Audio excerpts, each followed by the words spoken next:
confirm if you're able to get me, or let me just turn down the echo a bit. Right. So maybe someone can confirm if you're able to get me, or and if you're able to see the screen.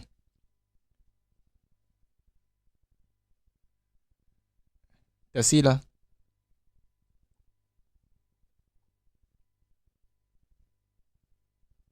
I'm about to get you.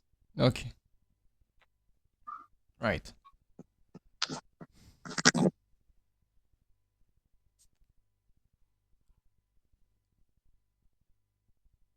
Okay.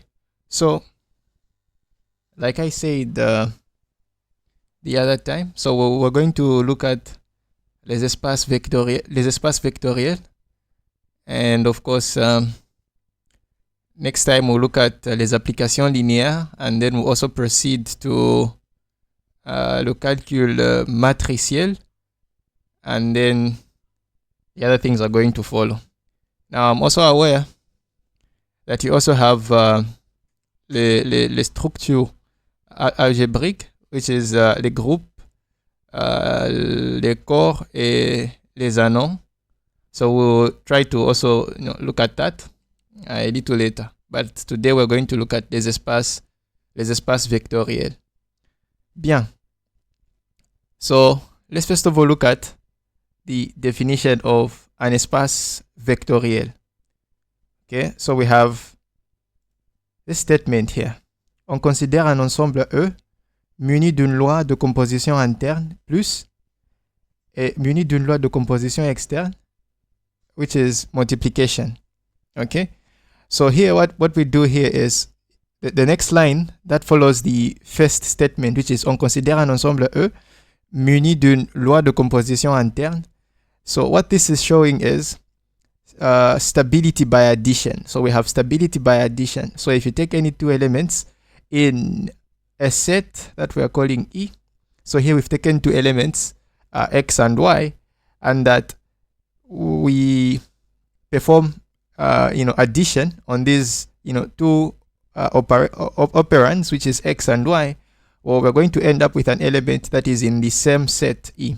Okay, so we have stability by addition. So whenever we compose two elements of, whenever we compose two elements of this set E, we must have that the sum of the two elements that we get from E must also be a quantity that is going to be in the same set E. So we cannot get out of the set. We cannot get out of the set E by performing addition as an operation. So take any two elements in E, we want that. So we want this set to have certain properties. We want that our set, we want that when we take any two elements from this set E, we want the sum to be an element of the set, to be an element of the set E. That's what we want. Okay? And then for loi de composition externe, so here maybe the naming is a little confusing because the first one says loi de composition interne, and then we see that we perform the sum and then we get the same element. Okay, we get the quantity that is still in the same set, which is E. But here we see the same thing. We perform multiplication between some scalar alpha and some element X in the set E. Here we see that we also get an element in the set. We also get an element in the set E. So we also don't sort of like get out of the set. We are still in the same set E. But why do they call it loi de composition externe? So it is because of this scalar alpha. Now you can see here, remember the last time we were talking about les ensembles, we talked about the Cartesian product of sets. So here the first element of this couple, which is alpha, is coming from this field K, and then the second element is coming from now let me just allow someone to join, like so. So the first element is coming from the first item, which is in this case, which is K. Now we'll talk about K in a few seconds. And X is coming from the second set, which is our E in this particular case, right? This is what we have. Now, we are saying loi de composition externe because this alpha, this scalar that we're multiplying by x, is coming from an external field, which is k. However, the idea is still the same. The result is going to be an element of the set, is going to be an element of the set E. So we give ourselves some set. Here we're calling the set E, right? So we want this set to have certain properties. Before we talk about the other properties that an espace vectoriel is going to verify, we first of all want these things to be predefined. We want our set E to have these characteristics before we can talk about the other properties, the other interesting properties about les espaces vectoriels. So the first property here is we give ourselves some set E, and then we want addition. We want addition to be a stable operation in our set. So meaning we get any two elements from our set. When we compose them by addition, well, we want the result to be an element of the set E. Okay. Same. In this case, addition is going to be a loi de composition interne, because the operands, the elements we are adding in this particular case, are all coming from the set E, and then the result is also in the set E.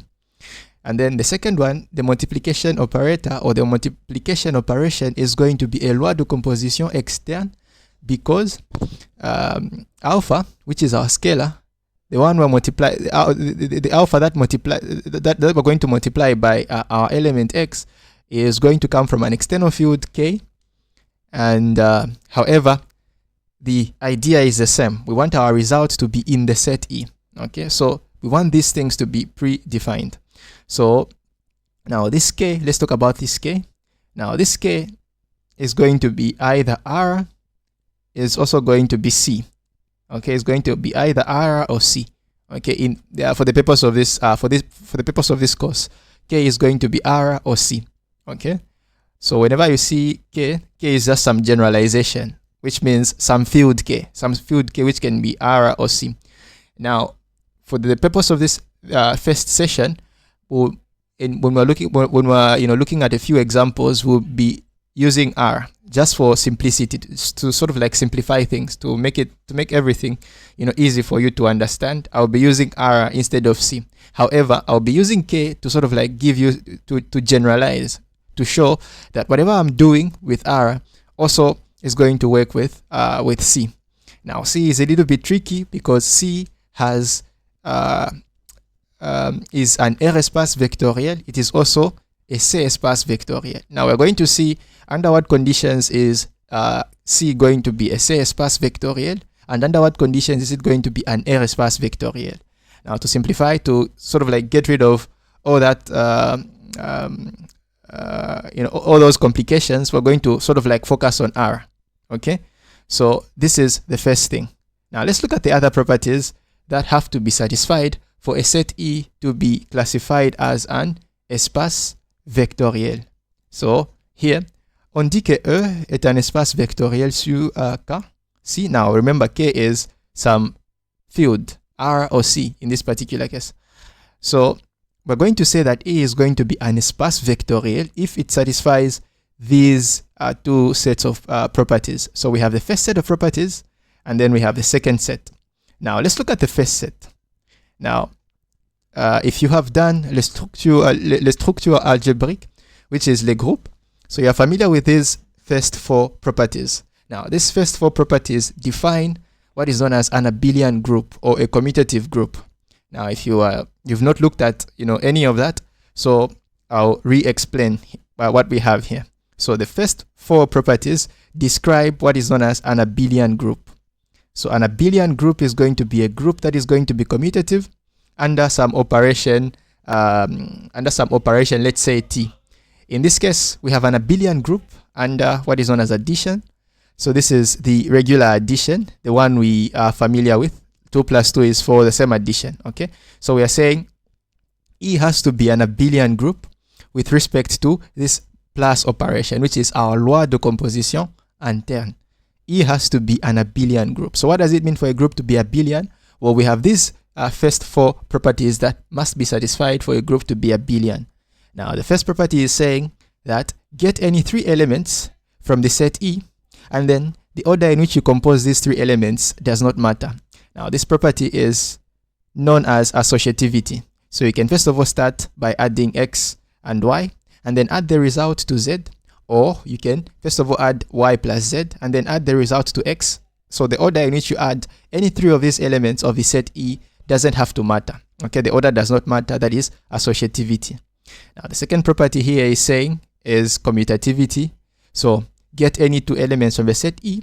Okay, get any two elements from the set E. Now remember that here E squared is E cross E. Remember the Cartesian product, right? So commutativity is saying if I want to add any two elements, if I want to perform addition between any two elements, well, I can basically swap the positions. So for example, 2 plus 3 is the same as 3 plus 2. So that is commutativity, right? And then we must have, so il existe. Remember this E that is sort of like facing the other side is going to be, we read it as il existe. So if you remember very well, we talked about il existe. So il existe, and we can find some element that we are calling E in this case, that is going to be what is known as the identity element or l'élément neutre. So what does this identity element do? Well, this identity element, when we perform the operation plus, or when we perform the addition, is not going to add anything to our number, right? So if I get, so we can find some element E that we are calling the identity element, and if I get any element, remember that this inverted A means quel que soit. So if I get any element, any element X from the set E, or if I add X to this E, which I'm calling, which is my identity element, I'm going to get back the same result X.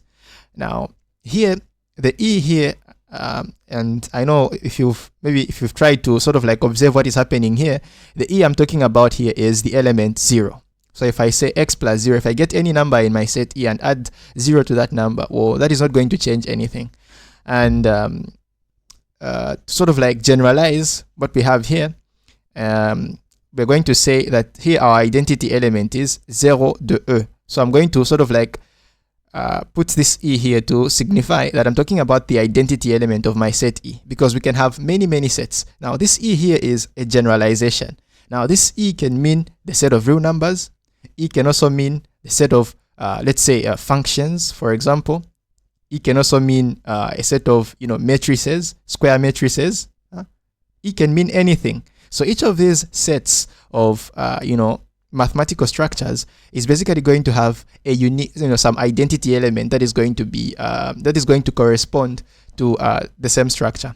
So for example, in R, the identity element is going to be 0. And then for functions, we're going to be talking about la fonction nulle. La fonction nulle. Maybe here we can talk about une matrice nulle. So things like that. Okay? So that is why E is some generalization. E can mean the set of real numbers, can mean set of functions, can also mean a set of square matrices and all that good stuff. But what we're talking about here is, so remember, you can think about R. If you cannot, visualize, les fonctions et les matrices, you can think about the set of real numbers. Well, in the set of real numbers, what do we have in general? Well, what we have in the set of real numbers is going to be, our identity element is going to be 0, at least with respect to addition. Okay, with respect to addition. Now, the last property is about what is known as le symétrique d'un nombre X. Now, the symmetric is the inverse. Now, with respect to addition, we're talking about the additive inverse. If we're talking about something like multiplication, we'll talk about the multiplicative inverse. So what this element, the symmetric, does is, if I add it to X, if I add it to any element, if I choose some quantity X in the set E, and so what we're saying here is that this element X is going to have a symmetric, such that if I add X and it's symmetric, I'm going to get back E. Now, if you look at this, we're talking about if I take minus 2. If I take 2, for example, what would be the symmetric of minus 2? Well, it's actually minus 2, because I know that 2 plus minus 2 is going to be equal to 0. Oh, what is 0? Now, this 0 is going to be the identity element, for example, in the set of real numbers, like so. So any number, if this has to be true for any number I choose. If I pick 3, for example, the symmetric is going to be minus 3. If I pick 4, the symmetric is going to be minus 4. If I pick 5, the symmetric is going to be minus 5. If I pick, c'est pas mal. If I pick 100, the symmetric is going to be minus 100. Okay, so you sort of like have at least an idea of what is going on here. right? So if this is true, well, if this is true, this is going to be a group. This is what a group is. This is what a group is. But then if we have, well, this is an abelian group, sorry. This is an abelian group. So because we have commutativity. Minus this commutativity property would have a group and not an abelian group. However, for us to have an espace vectoriel, the group has to be abelian, meaning there has to be commutativity in addition to having, things like properties like associativity, l'existence d'un élément neutre et l'existence d'un élément X prime that we're calling here as the symmetric. Now, if you look at what is happening here, this has to do with this plus. Everything, all these properties that we've talked about up to this point have to deal with the addition operator or the plus. Okay, everything we've talked about now has to deal with the plus, which is our loi de composition interne.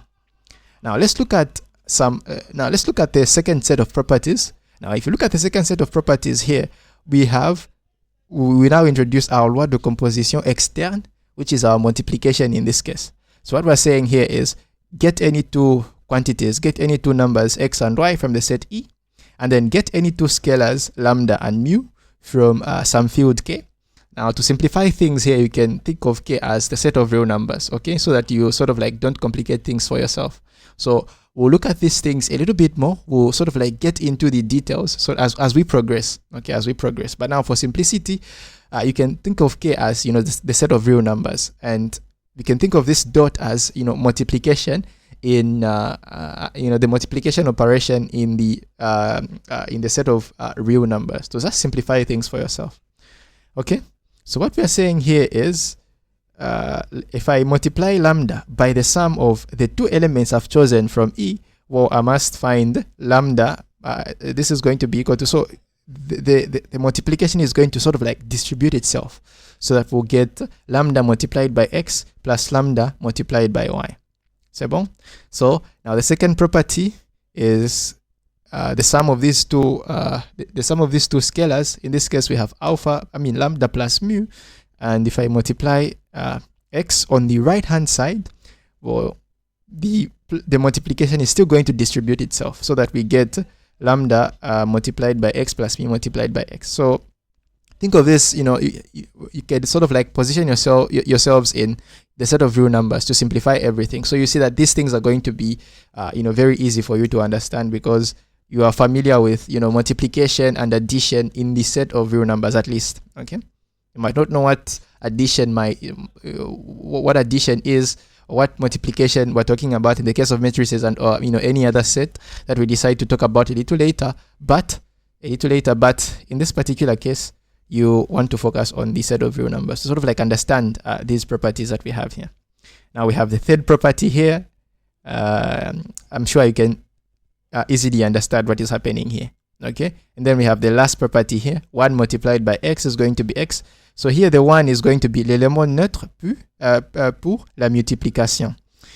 Now this 1 here is just a symbol, because this is a generalization. This one here is just a symbol, because if I talk about the set of real numbers, for example, this one is going to be l'élément neutre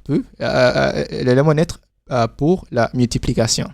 It's going to represent, it's going to be the one that we're familiar with. But if I talk about matrices, for example, it's not the same thing, because for matrices, it's not the same thing. It's not the same one for matrices. It's not the same one for functions. It's not the same one for many other sets that we can talk about. So this one here that is here is going to be a symbol that represents the élément neutre. However, if you put yourself in the set of real numbers, you see that this is actually the number 1. But here, the 1 is just a symbol. Even the 0 that I've written here is just a symbol, because it can be any set. That it can be a set of matrices, it can be a set of functions, it can be a set of real numbers, it can be any other set that they would want to give you. And it's important that you understand what is happening here. But for when E is equal to R, then whatever you're thinking is true. The 1 here is the number 1, the 0 is the number 0 in the set of real numbers. Okay, so this is what it means for a set E to be an espace vectoriel. So the first thing that we must do is we have to provide for the set E two operations, that is plus and multiplication. Okay, this plus is what is going to be known as une loi de composition interne, and then this multiplier is going to be une loi de composition externe. And then I've explained why this one is a loi de composition interne, the meaning of the name here, and then the meaning of le sens, the meaning of this name that we have here. Loi de composition interne here means we're getting two elements from the set E, and then we compose them by addition, and then we get back some result x plus y that is going to still be in the set E. This one is loi de composition externe because this alpha here comes from an external field which is going to be k. And when I get my element x here and I sort of like multiply these two quantities, I compose them by this symbol that we have, by this operation that we have here, dot, I'm going to get an element that is in the set E. The concept is still the same. We have to have stability. We'll keep on getting elements in the same set E. However, this one is extern because the alpha is coming from an external field. The alpha is not coming from E. That's why it's une loi de composition externe. Right? So is the definition clear before we look at a few examples of les espaces vectoriels? Do you understand the definition? Tassila? Très bien. Wiza, you came in a little bit. Okay. Now, that is very good. So let's look at a few examples of les espaces vectoriels. Let's look at a few examples of les espaces vectoriels. Now here, I don't want to complicate things. So I'll start, very slow. I'll start with very, very simple examples. And then I'll progress to, things that are, a little bit interesting. So let me just maybe, right.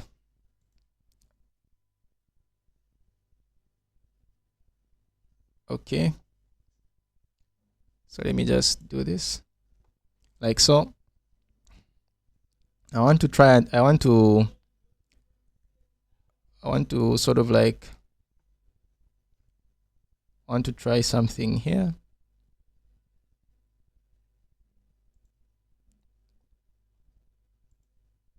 So it's not here. Yeah. So, right. So let's look at examples of les espaces vectoriels. Les espaces vectoriels. What examples can we talk about in this case? Now, as we look at exercises, as we begin to solve exercises, we'll sort of like our exercises will be about the space Kn, like so. Also talk about polynomials, but then I'll introduce some of these things gradually as we progress. Then we'll also talk about matrices, and then we'll also talk about functions. Okay, so some of these things I'll introduce them gradually as we progress. Now I'll first of all introduce you to this space Kn. Okay, so but then remember, I also want to simplify here. Now let's look at the space. Let's say E is equal to R2, like so. So let's define what R2 is. Now R2 is going to be a space of vectors that are going to have how many components? That are going to have two components. So a vector like this one, x, y, that has two components is going to be an element of the space R2. A vector like, for example, if I talk about R3, I'm talking about vectors that are going to have three components. So for example, a vector like this one, x, y, and z, is going to be an element of R3. If I talk about R4, I'm talking about vectors that are going to have how many components? 4 components. So a vector like this one, for example, x, y, z, and t, that has 4 components, is going to be an element of the space R4, the vector space R4. Now we want to understand why R2 is an espace vectoriel, why R3 is an espace vectoriel, why R4 is going to be an espace vectoriel, and why in general Rn is going to be an espace vectoriel. Now by the same token, you see that Rn is going to be a set of vectors that are going to have how many components? N components. So x1, let me just correct it here. So Rn, if I generalize here, so you see that Rn is going to be a set of vectors or an espace vectoriel that is going to have vectors that are going to have how many components? N components. So for example, x1, x2, x3, up to xn. Well, this is going to be, now of course we can do a little bit better than that. So like so this is x1. So this is going to be an element of the space Rn with the power n, like so. So let's now understand why this is an espace vectoriel. So up to now, we know that if anything is to be classified as an espace vectoriel, well, we have to go through all, the 8 axioms that I wrote on the previous page. So we have to verify that we have an abelian group. We have to verify that R squared is an abelian group, and that the other properties that I've shown there are also going to do what? Are also going to sort of like be true. Now let's look at R2. Just like I said, R2 is going to be an espace vectoriel of vectors that are going to have how many components? That are going to have 2 components. So let's say we have a vector u, like this one. Let's say we have a vector u. And then let's say we have a vector v that has components x prime and y prime. Now it's clear here that these two items, that these two items, that these two vectors are elements of the set E, or are elements of R squared. So maybe so maybe to sort of like write everything so that you don't forget, maybe here we have that U is an element of R2 because it has 2 components, and then V is also an element of R2 because it has how many components? It has 2 components as well. Now let's look at addition. Is addition une loi de composition interne? Here, well, let's verify. Is addition une loi de composition interne? Okay, let's look at that. So we can see here that if I say, for example, U plus V, what am I going to have? Well, it's basically me adding 2 vectors. Now, I don't know if you guys remember, but the last time we said that if you want to add 2 vectors, you basically have to add the corresponding components. That is the first component, second component. If there's a third component, you add it to the corresponding third component. But here we only have 2 components, and so the addition is going to be x plus x prime, and then y plus y prime. Now, x is a real number, x prime is a real number, y is a real number, and y prime is a real number. Now here, this x plus x prime is also going to be a real number. Now, if you look at the addition that you're familiar with, in the set of real numbers, we know that if I add any 2 numbers, any 2 real numbers, then the result is also going to be a what? Is also going to be a real number. So we see that this x plus x prime is a real number. Same, this y plus y prime is also a real number, because the sum of any 2 real numbers is also going to be a real number. Or it means that this item here, x plus x prime, y plus y prime, is an element of R2. C'est très facile. So we see that I first of all started with 2 elements that I took from what? From R2. Okay? That I took from this espace R2. And I took from this espace R2. And then I've added them. I've composed them by addition. And then I get back something that is also in R2. So we can see that we have stability by addition, because we've been able to get 2 items and then compose them by addition, and then we've gotten some item that is going to be in R squared. So we see that here the plus is going to be une loi de composition interne. Let's look at the multiplication. Well, for multiplication, we have to choose some scalar, right? According to the first slide, we have to choose some scalar alpha that we're going to take from an external field K. Now, for simplicity here, we know that here K is going to be equal to R, just to simplify things and so that everything makes sense here.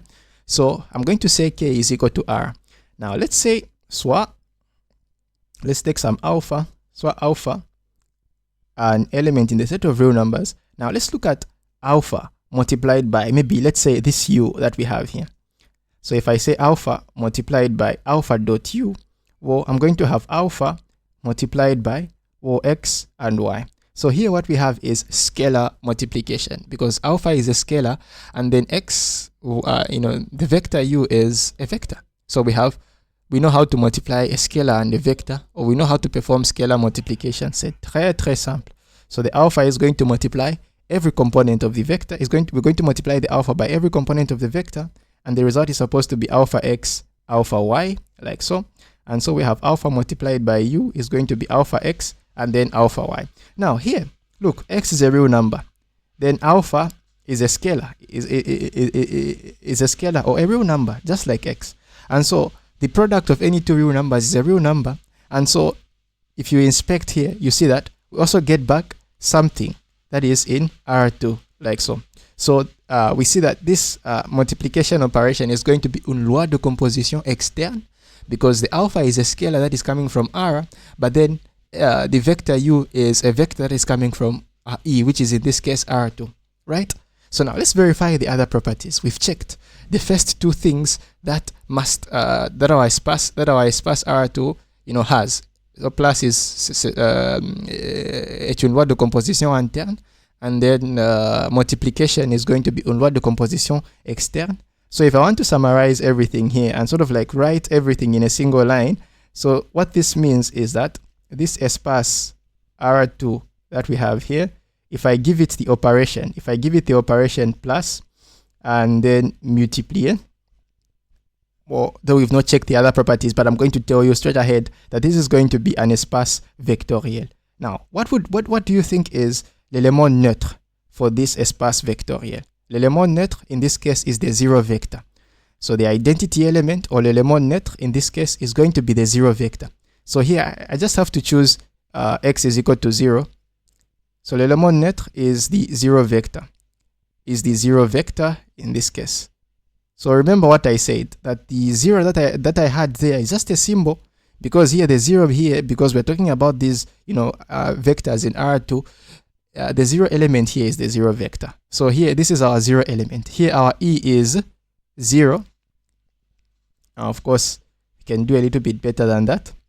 So our identity element is 0 and 0, like so. So you can check. If you get any vector in R2 and add E to that particular vector, you get back the same item. Now, any vector in E, now it's clear to see that any vector in E is going to have the form. Any vector in E has the form. Any vector in E has the form. So has the form x, y, like so. So if you get this vector, if you say x plus xy, if you add e to this particular vector, if I add this here, I'll get back the same thing, which is xy, because we know that to add these two vectors, I have to add the corresponding component. So that is x plus 0 and then y plus 0. And if you add this, you get x and y, like so. And then what do you think the élément neutre is? L'élément neutre. The symmetric. Or the symmetric. What do you think is the symmetric here? So the symmetric in this case is going to be, so if you choose this vector, if you choose u, which is equal to x and y, then u prime, which is going to be our symmetric, is going to be minus x and minus y, because I know that if I add these two vectors, I'm going to get the 0 vector, which is my identity element. And then this agrees with what we talked about, the properties that we looked at. Okay, the properties that we looked at. So you easily see that this makes sense. What we have here makes a lot of sense, because if you add this, you get the 0 vector, which is going to be 0, 0. So let's go back to maybe the properties. In case you've forgotten the properties, let me just quickly go back here. Let's look at these properties that we have. For the identity, if I add x and the identity, I'll get back x. If I add x and it's symmetric, I'm going to get back e. So we see that r plus is going to be, r squared plus is going to be an abelian group. It's an abelian group. And then I'll sort of like, give you, I'll leave it to you to check the other properties, which are, very simple to verify. This, because we know that, the dot operation, or the multiplication in this case is c'est une loi de composition externe, and then you can choose this, you have vectors u and v, you can plug them in here and then multiply by the scalar alpha, and then check if you're going to sort of like get whatever is on the right. So it's a très simple. So I'll leave it to you to verify. But then notice that if I always want to check that something is an espace vectoriel, I have to verify all these 8 properties. Now, is this what I'm always going to do? Is this what I have to do? Like all the time? Must I, go through all the 8 properties and conclude that, okay, after verifying these 8 properties, then I'm going to have an espace vectoriel? Well, technically you can do that. You can do that. Okay, you can do that if you want. But then there's a better way. So we'll look at le sous-espace vectoriel and how we can use the properties of a sous-espace vectoriel. So we're going to narrow down these 8 properties into 3 properties. Okay, so we'll talk about the sous-espace vectoriel and the 3 interesting properties that we have to verify for us to conclude that some espace is going to be an espace vectoriel. So that is going to sort of like cut down a lot of that repetitive and tedious work that we have here. So we'll look at the sous-espace vectoriel. But for now, is it clear? Now I can sort of like, I can talk about functions again. I can talk about functions and maybe why the set of functions is going to have une structure d'espace vectoriel. We can talk about that a little bit later, but I just want to see if you've gotten the idea or you've gotten the point. Are you able to connect what I've written on this slide with the properties that an espace vectoriel has to satisfy? Okay, so this is just a particular example. Now, what I've done for R2, you can do for R3. You can also do for R4. You can do for R5. And you see that you can also do for Rn, because all you have to do is to just increase the number of components. You just have to increase the number of components, okay? And then now to simplify things here, I said K is equal to R, meaning our field, our external field, where the alpha is, where the scalars are going to come from, is going to be the set of real numbers. C'est bon? Je passe?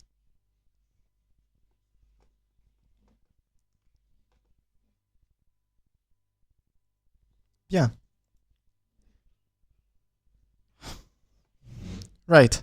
So let's look at a combinaison linéaire. A combinaison linéaire. What is a combinaison linéaire? Now the idea here is simple. Let me just write it in a more, simplified version. So here I can say it is the sum. I goes from 1, simple mal, up to n, and then we have lambda e, and then v e, like so. So that cuts down a lot of writing, and you can see that everything fits on that small space that we have here, right? So let's first of all read the definition and understand what we have here. So soit n en entier, n supérieur ou égal à 1, soit V1, V2 jusqu'à Vn, n vecteurs dans K espace vectoriel, vectoriel E, two vectors de la forme U, which is lambda 1 multiplied by V1 plus lambda 2 multiplied by V2 plus ... plus lambda n Vn, which I've simplified to what I have here, où lambda 1, lambda 2, lambda n sont des éléments de K et est appelé combinaison linéaire de vecteurs V1, V2, Vn. Ok? Les scalaires lambda 1, lambda 2 jusqu'à lambda n sont appelés les coefficients de la combinaison linéaire. Now I know, most of these, the main idea here is this equation that we have here. So everything that is written here, means that if let's say we give ourselves some vector u, then we are going to say that this vector u is going to be a linear combination of the vectors v1, v2, v3, if u can be written in this form that we have here. If u can be written in the form lambda 1 v1 plus lambda 2 v2 plus ... plus lambda n vn. So this is what we are saying. It's a sample. We give ourselves some vector u, and then we are saying that u is going to be a combinaison linéaire of the vectors v1, v2, vn. If u can be written in the form u is equal to lambda 1 v1 plus lambda 2 v2 plus ... plus lambda n vn. And then maybe let's look at an example of une combinaison linéaire. Une combinaison linéaire. Bien. So let's look at an example. It's a sample. So let's look at, bon, c'est pas mal. You can take any vector you want, but then now, let me just give myself a little bit, let me just position myself properly, like so. Bien. Let's look at this vector u that we have here. So let me maybe also choose a different color, like so. Maybe for consistency, let me just go for blue. Maybe u, let's say we have the vector u that has components 3, 3, 1, like so. And then looking at what we've discussed, we know that this is an element of the space R3. Why? It has how many components? It has 3 components. Now, elements or vectors in the espace R3 have how many components? 3 components. Now, this vector 3, 3, 1 can be written in the form. If I want, I can say it is 2, 2, 0, like so, and then plus 1, 1, 1, like so. And then here, for the first one here, we can see that the 2 is common, right? So I can factorize by the 2. So here I can have 2, and maybe let me write the vectors in column form so that you see what is happening here. And then here you have 1, 1, 0, like so, and then plus. Well, here the 1 is common, but then I cannot factor out a 1 because it's still the same thing. 1, 1, 1. Now notice, look at how we've written the vector u. Now let me also put it here. Look at how we've written the vector u. We've managed to write the vector u as une combinaison linéaire de 2 vecteurs. In this case, the 2 vectors are, the first one is v1, v2. So v1, v2. We've managed to write the vector u as a combinaison linéaire de 2 vecteurs. In this case, v1, v2. And then we can see here that lambda 1 is equal to 2. Lambda 1 is equal to 2. It is this coefficient that we have here, this scalar that we have here. And then we can also see, that lambda 2 est égal à 1. Like so. Now let me just quickly allow someone to join. And if you have any questions, you can ask. And like so. Bien. C'est bon? So we've managed to write the vector u as a combinaison linéaire de 2 vecteurs. In this case, v1, v2. So we can simply say that the vector 3, 3, 1 est une combinaison linéaire de v1 et v2 avec v1 is equal to 1, 1, 0, v2 is equal to 1, 1, 1. C'est bon? Oui, ça. I can repeat. Tassila.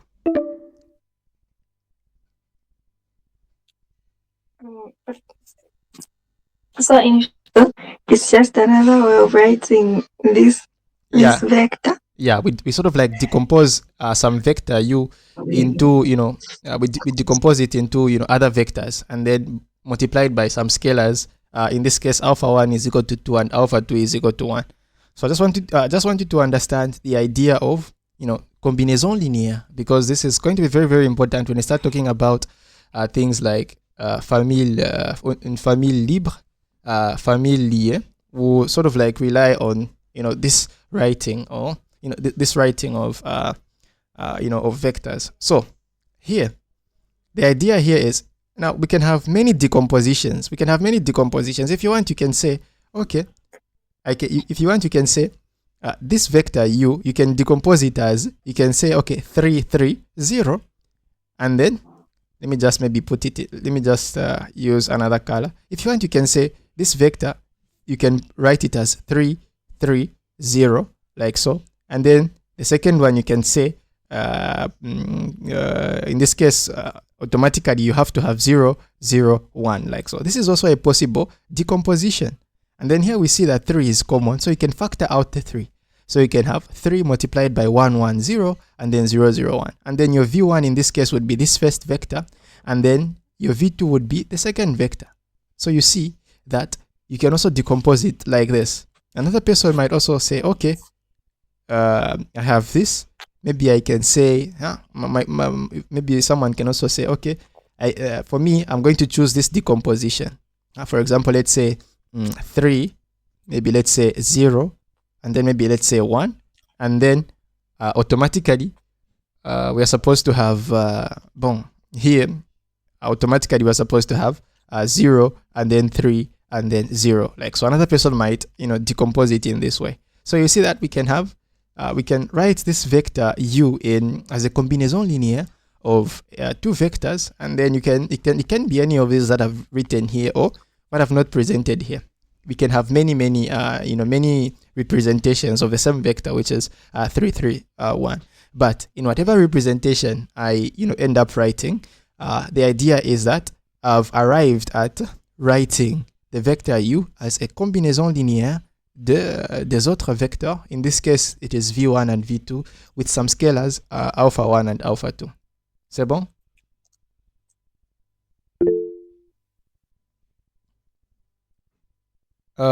Wiza. C'est bon? Yeah, it is okay, but I just have a challenge like on how do you decompose? How do you decompose? Well, you've seen that I've written many possibilities. So for this one, I'm just looking at the different ways of writing the vector 3 3 1. You understand? So here you are free. Okay. Yeah, here you are free to choose any decomposition. You are free to choose any decomposition you want. I just want you to understand that if I have some vector u, I can decompose it. I can write it as a sum of other vectors. So in this case, I've written 3 different decompositions. I've written the one in green, the one in red, and then the one in blue. And then there are also other decompositions that are possible. Okay, I've just given you 3 examples. But then the takeaway here is that I've arrived at writing the vector 3 3 1 as a linear combination of other vectors, as a sum of other vectors. Okay. Yes. Yeah. Right. Maybe Tassila, you can mute your mic. Okay. Yeah. Yes, Natasha. Okay, just a quick question. Like when you have some vector, then we decompose it. That's called combinatorial linear. Yes. It means, so here we are saying that if we have some vector u, we are going to say that u is a combinaison linéaire. If we have some vector u, we're going to say that u is a combinaison linéaire of the vectors v1, v2 jusqu'à vn if u can be written in the form u is equal to lambda 1 v1, just like we've written here. So here we have the vector u is 3 3 1. So here we're going to say that here we're going to say that the vector 3 3 1 is a combinaison linéaire of the 2 vectors v1 and v2 that have components 1 1 0 and 1 1 1 respectively. So if we arrive at writing a vector as a sum of other vectors, then that vector is going to be a linear combination of the vectors that we are supposed to add, and then with the scalars that we're supposed to add with the scalars that we are multiplying here to get back the same vector, which is 3 3 1. So this is what we have here. Okay. C'est bon? Je passe? Okay. Now I can see that the time is running out. We have under 10 minutes.